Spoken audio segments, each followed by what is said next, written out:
Di bulan Ramadan seperti sekarang, kisah hidup seseorang bisa menginspirasi banyak orang. Salah satunya adalah kakek Zaini. Pria 74 tahun ini masih harus berkeliling Depok hingga pasar Minggu dari pasar ke pasar untuk menjajakan tas plastik. Simak semangat hidup Zaini, sang kakek penjual tas dalam Inikah Takdir. Berikut ini.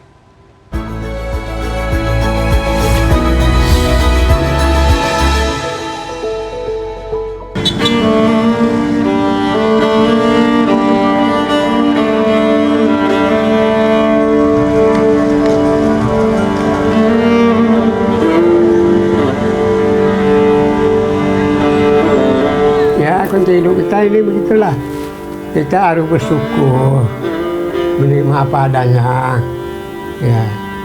Jadi kita nggak boleh menyalahkan Allah. Memang kita udah dikasih begitu, jadi kita jangan bersangka buruk kepada Allah, nggak boleh.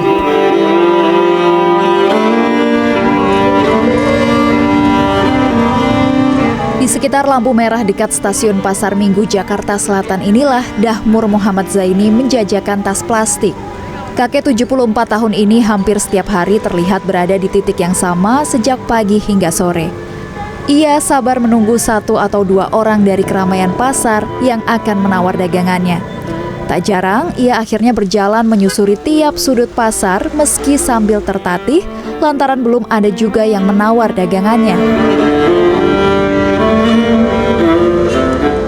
Sudah beberapa hari terakhir dagangannya tak laku sama sekali, tapi tiada lagi pilihan bagi Zaini.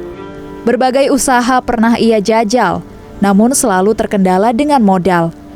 Dengan berdagang tas plastik, ia tak butuh modal besar. Demi mencari pembeli, ia tak segan berpindah ke pasar lain di Jakarta. Kalau saya cerita masalah perjalanan hidup saya ini panjang. Saya dari lahir sudah yatim. Bapak saya dibunuh Belanda. Ya.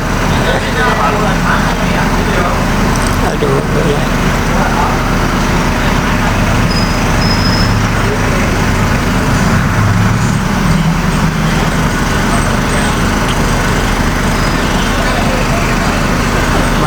Saya tuh udah nggak bisa ngomong depan.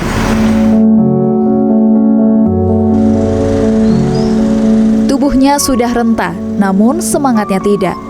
Ia ingat ada istri yang harus ia nafkahi dan kontrakan yang harus dibayar. Habis gimana ya, kalau kita nggak jualan, buat apa? Kadang kita, ibu ya pinggir masak, beli beras, kasih. Dan kadang saya yang beli di luar, bawa pulang. Beli ikan, beli sayuran, ya. Gitu aja. Kalau ibu kalau ke pasar kan nggak kuat sendirian. Ya jalannya hampir aja sama bapak, tapi sehari-harinya kakek Zaini hanya mengantongi uang 40 hingga 50 ribu rupiah dari hasil berjualan.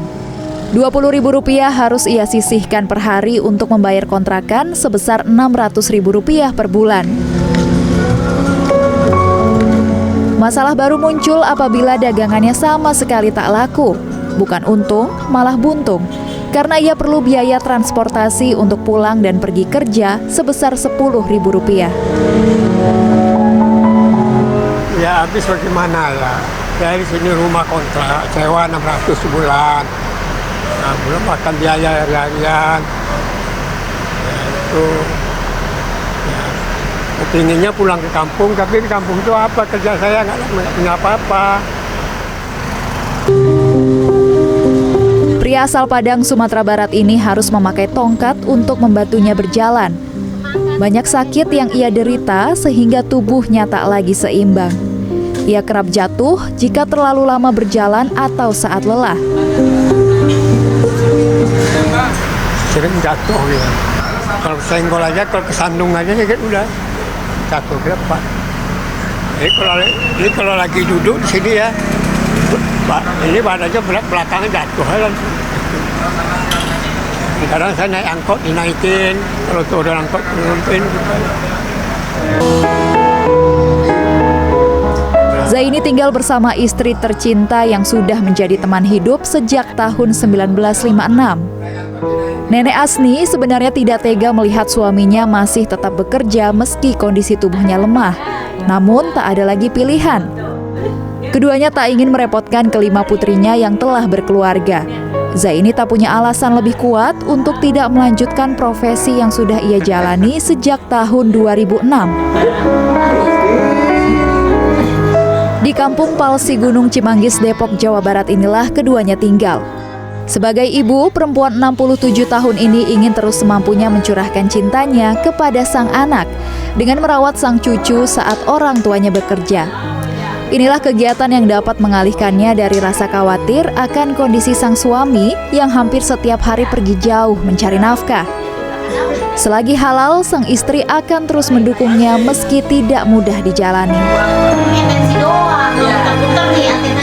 Panjang dan lebarnya, kalau hidup dari mulai bertemu bapak, ya apa adanya, ibu sabar, banyak ibu menerima.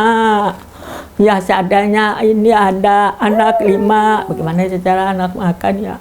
Ya secukupnya apa adanya aja, begitu aja. Disyukuri terus ya, ya. Enggak, ini dah.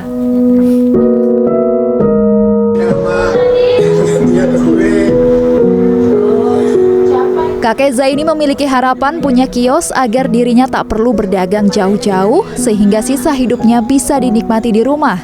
Resiko memang selalu ada, tapi setidaknya bisa mengurangi lelah fisik. Rindu akan kampung halaman tak pernah lepas dari benaknya, karena ia sudah cukup lelah menanggung sulitnya hidup yang ia jalani di ibu kota sejak masih muda. Tahu, tapi rasakan. Allah itu maha pengasih. Yang penting kita jangan meminta. Itu aja. Ya. Meminta itu nggak baik kalau ada agama. Lebih baik tangan di atas pada di bawah. Nah, kalau kampung ini kan gitu malu kita.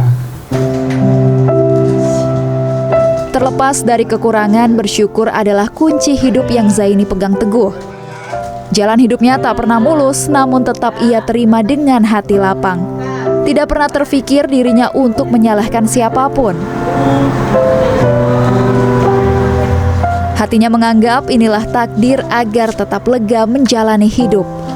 Curang adalah pantangan bagi Zaini untuk mendapatkan keuntungan. Ia menjaga betul kejujuran agar tidak pernah mengecewakan orang lain.